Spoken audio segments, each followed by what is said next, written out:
Okay, digital imaging. What we're going to do today is we're going to work with some different tools here. The Align tool, Pathfinder tool, Shape Builder tool, and some other tools here.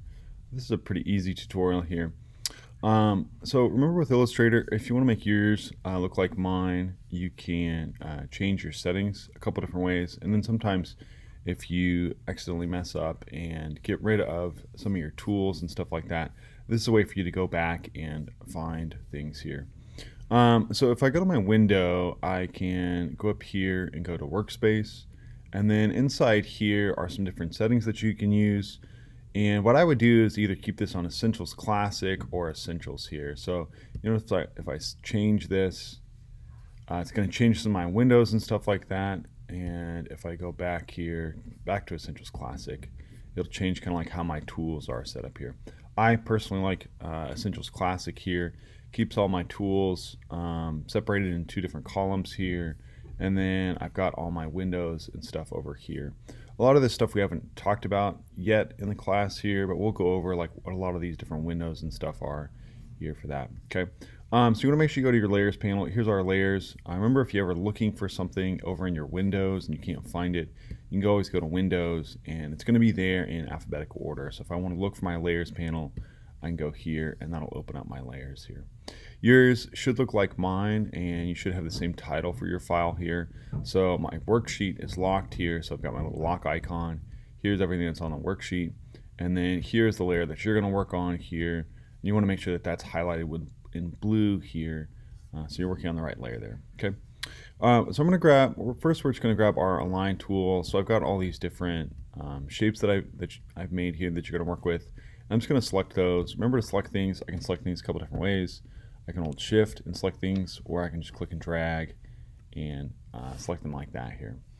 I'm going to go over here to my align panel, which is this one here. Again, I can go into my window and find align like that, and that would open this up. Notice with this align panel, you've got some different ways that you can align things. So we're going to do a horizontal align. Here is like a vertical or horizontal left align, horizontal align center, horizontal align right, and then here are my vertical ones, and then we can use our distribute, and we'll talk about those here. I'm looking at this. This should be, I want you to align it this way here, so it should be vertical align, and we're going to align it that way here. Otherwise, it's going to just line this up here, and it's going to take up too much room here. Okay.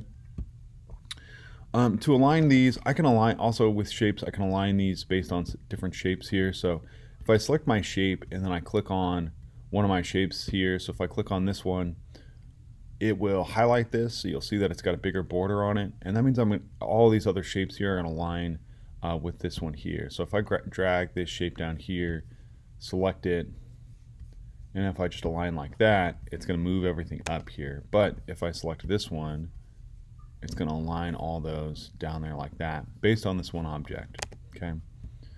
So what I did was I selected this and then I clicked on it one more time to highlight it, and it's going to align it based on that one piece here.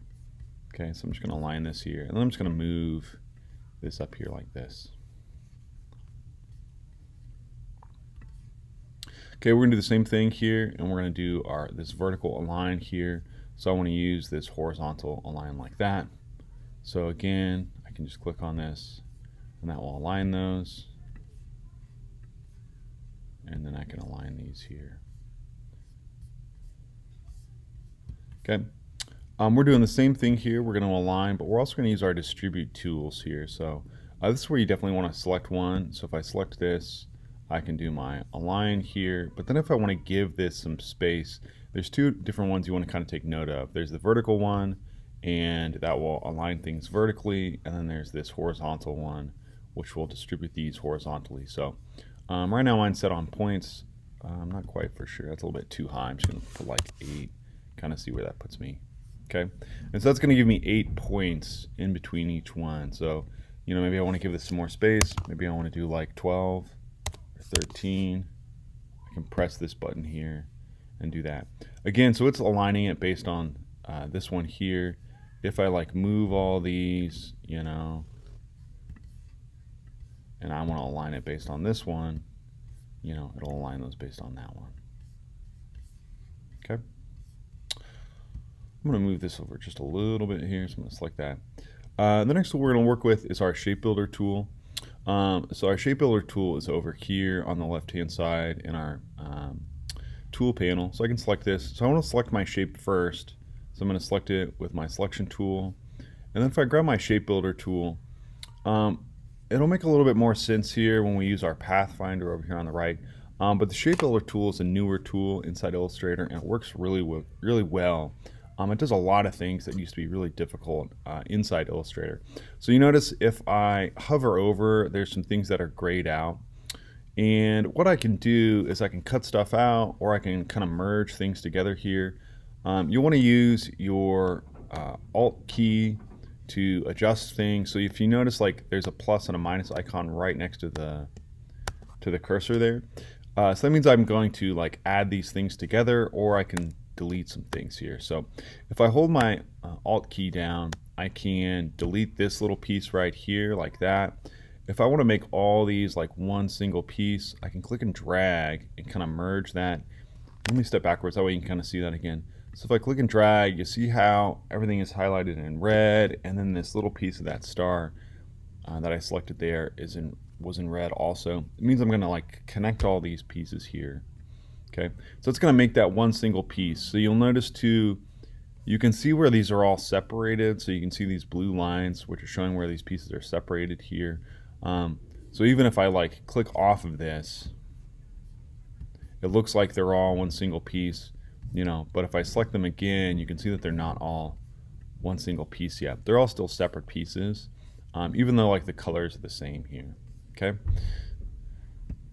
So you can kind of play around with this here, but again, like it makes a lot of things really easy here. So if I want to like connect these, maybe I want to connect this and make this all one piece. Maybe I want to go through and, you know, delete this one here, and maybe I want to like delete this part here, you know, kind of show that. Maybe I want to grab this little star here. I'm just kind of like play around with it here. Again, this is like a really great tool here. You can do a lot of things here.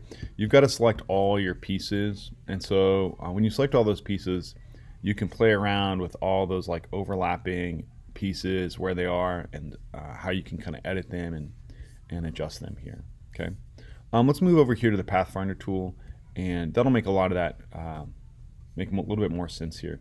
So inside the Pathfinder tool, which is over here in our windows here over on the right, it's got these two kind of overlapping squares here.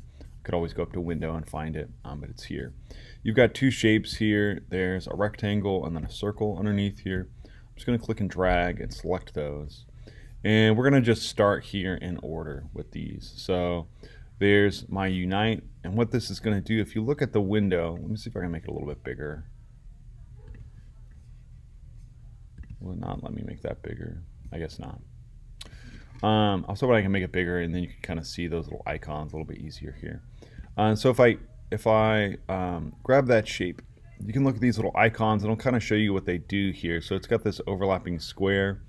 So what I can do is I can unite those, so it'll make those all one single piece here. I can do the same thing with this one. I can go to my minus front, and so it's got this little icon here with the hollow square. So it's those pieces are going to be cut out that are overlapping here. So it's going to cut out this circle here like that. Okay.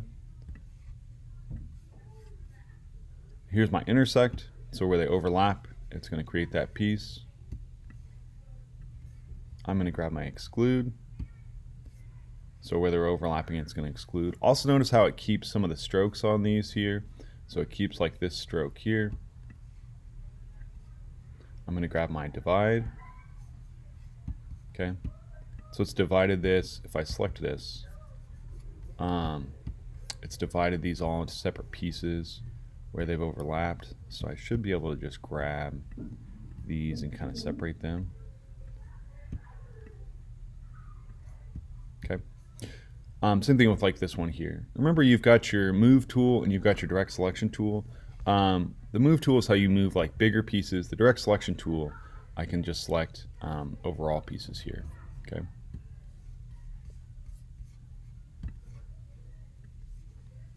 Then I'm going to grab my trim tool. Oops, selecting more than one piece. Let me step backwards.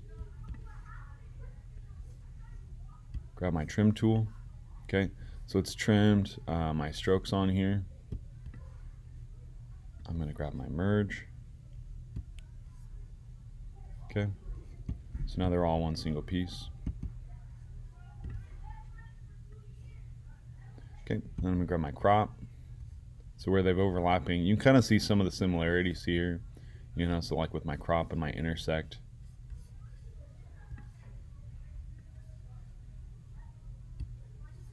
And then this will just turn this into outlines, so you can see I've just got some outlines there. And then my last one is my minus back. Okay. So you used to be able to just do this sort of stuff with the Pathfinder tool, you know, but with our shape, you can see a lot of the similarities with the shape builder tool. The shape builder tool, you can have kind of a little bit more control. With the Pathfinder tool, sometimes it can be a little bit finicky. It'll only take certain shapes here, and sometimes it will only do like 2 shapes. You can't do like multiple pieces here. Okay. Next thing is we're going to do a clipping mask. So I'm going to select, I've got 2 pieces here. I've got this oval here, and then I have this section of lines here that are a gradient. I'm going to select both of those, and then I'm going to go up to Object, and go down to Clipping Mask here, and then go to Make. Okay. And with the clipping mask, what you've done is you've basically, where the pieces overlap here, you've created those lines. They're all still there. If I ever need to edit this, I go back to Object, Clipping Mask, and I can go to Edit Contents or Release. So I can release that, and it'll get rid of that. I'm going to keep that just like that, though. Basically, it's kind of like a cookie cutter, and it's created this outline here of those pieces. So you've got to have 2 pieces, and they've got to be overlapping. And the top piece is going to be the piece that cuts it out of the back piece here. Sometimes you want that, or you can edit it. You know, if you're putting like using like a photo or something like that. Sometimes the clipping mask works well for that. Okay. Next thing we're gonna do is we're gonna use a few different tools here. So remember, if the tools have like this little caret, what's called a caret, or this little triangle in the bottom right hand corner of it, it means it's got multiple functions to it. So like if our shape tool is here, you know, we've got multiple shapes inside here. So we're going to go to our eraser tool, scissors tool, and knife tool. And they all do similar things, but they work a little bit differently here. Okay. The first one I'm going to grab is my eraser tool. You need to have your shape selected and then grab your tool here. So my eraser, you can see that I've got this little circle here. That's the size of my brush. If I go up to Window and then go to Brushes here, this has my different brush selected. I can also adjust that up here with my stroke and then the different types of my brushes here. I could also make this bigger using my bracket key. So if I use my right bracket key, I can make this circle bigger. If I use my left bracket key, I can make this circle smaller here. We just want to do like a small little like cut out of this here. So if I cut this with my eraser tool, you'll notice that I'll cut that, and then I've separated this out into different pieces here. So if I grab my direct selection tool, I can select that out. So the eraser tool will delete things here and kind of keep your stroke as well. Then I can grab my scissors tool. The scissors tool, how it works is if I click on a point and then click on another point, it'll separate that out into a different section. So a little bit different than the eraser tool. It keeps those pieces, but you can see that it's an open section here. And there's no stroke on here. Okay. And then the last one we're going to grab is our knife. I keep going there. I'm going to grab the knife tool here. And with the knife tool, you can kind of draw with it, but you can kind of cut. So similar to the scissors tool is it will cut that into a separate section. But you can see it's a closed section, and so it's got this stroke on it, while this one is an open section and it's opened up like that. Okay. The next thing we're going to do is we're going to grab our width tool. So let's use one of these tools on this. So I'm just going to use my scissors tool, and I'm just going to click on a point and click on a point. Okay. You'll notice with the scissors tool that you're selecting the nodes here. So then if I want to grab this, I can move this piece up like that. We're going to grab our width tool. And our width tool is a newer tool inside Illustrator here. And it's right there.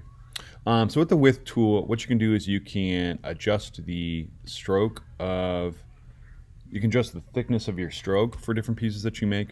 So you can select different parts here. So you'll notice that there's this little cursor here, and that's showing me where I'm selecting it. And then if I click and drag, whoops, if I click and drag, I can like expand that out. So you'll notice that this will go and expand out here, and I kind of adjust this, kind of pull that out. So it gives you like a lot of control with different sections that I've made here. So I can go in and kind of grab, you know, this piece here and kind of adjust that and kind of flatten that out. You know, I can go here and kind of adjust that here like that. Okay. You notice that it's separated into different sections. So like the different sections that I have here of this line, it's just adjusting those here. And I can do that here. So it gives you a lot more control than just like a regular stroke, where a stroke will do it all over the same thing here. Okay. And next one we're going to use is we're going to use our blonde brush, which is similar to our paintbrush in some ways here. So remember, with your paintbrush, you can draw with it. You can have like different brushes here. With the blonde brush, it will create all one single piece here. So you'll notice that, whoops, you'll notice that when I select this, it's all one single piece. It's not a stroke. It's a thickness here. Whereas if I take my paintbrush and draw with this, you know, I'll make this. You can see it has my individual lines here, and they're not overlapping. Okay. So with the blonde brush, it's a width piece here, and it makes it all one single piece. Whereas with my paintbrush, I can't apply different brushes here. So if I go to like my windows and then go to brushes here, I can like apply some different brushes and stuff like that. Okay. And then our last one that you're going to do here is you're going to use your paintbrush on this rose. And so I want you to try out some of the different brushes. So if I grab my brush here, and I want to open up my windows and my brushes panel. My brushes are going to be over here. It's going to have a little brush icon over here. Usually it's right there. I'm not for sure why it's not there. But I'm going to go back to my brushes here. I think it's because I closed it, so it took it out of my panel. So with my brushes, you'll notice that there's a couple things you want to take note of. If I draw with this, I can select it, and it's editable. So after I've created it, I can also edit it. So I can increase my stroke. I can change my color here. Okay. I can change the type of brush here. So up here, I can like change this to a different type of brush like that. So I can change kind of the overall shape. Here, I can change kind of how the brush flows. So it'll go from kind of like thick to thin here. It's hard to see, but see how this went from like thick back to thin, back to thick again, based on this angle of the brush here. Okay. I also have my brush library. There's a lot more brushes here that are default. So if I go down here to the bottom, it has these little like books icon. I can select this, and I can go to like, let's try my different artistic one. So I can use like my calligraphy one here. Okay. So you'll notice that with these, I can change the angle of the brush here. So think about it like with these calligraphy ones. If you ever used any calligraphy pens, then it works kind of like that here. So depending on the angle of the brush, I can make this like thick or thin here. Remember, I can also use my bracket keys, and I can make this bigger or smaller here, and I can adjust that. If I double click on this, I used to be able to double click. If I double click on this, I can also kind of adjust the brush here and change it here. But I'll show you that more later on here. So what I want you to do for this one here is, it's kind of up to you. I want you to kind of play around with some of these different brushes. But what I want you to do is kind of like recreate this little rose here, kind of change this and change some of those settings there. I'm going kind of fast here. But what I want you to do is kind of change some of those different settings and try out some of these different brushes. So you'll notice that when you open this up here, so if I go to like my let's go to my paintbrush. Let's just check, kind of see what this one is here. You'll notice that it's got my calligraphy one and my artistic one. If I pull down on this, you can see that there's a lot more selected. I can also click and drag and kind of put this into my brushes panel here and adjust those. Okay, I've got these different colors here, so if you also want to kind of change the color of your brush here, you can do that. So like if I grab this, it should create this using a gradient applied here. I don't think I can do that with this one though. I think I'd have to change that to an object. But I can select this, you know, and I could kind of change this. Oops.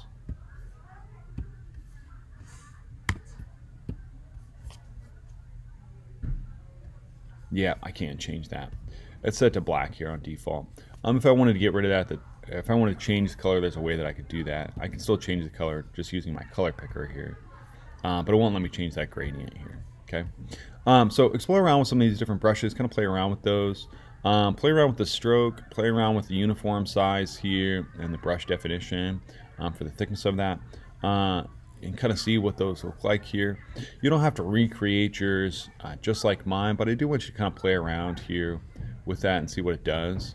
So you can get a kind of feel for the brush tool and explore that. Okay. So some exploring using some different tools here. Yours should look like mine. Kind of play around with that. Okay.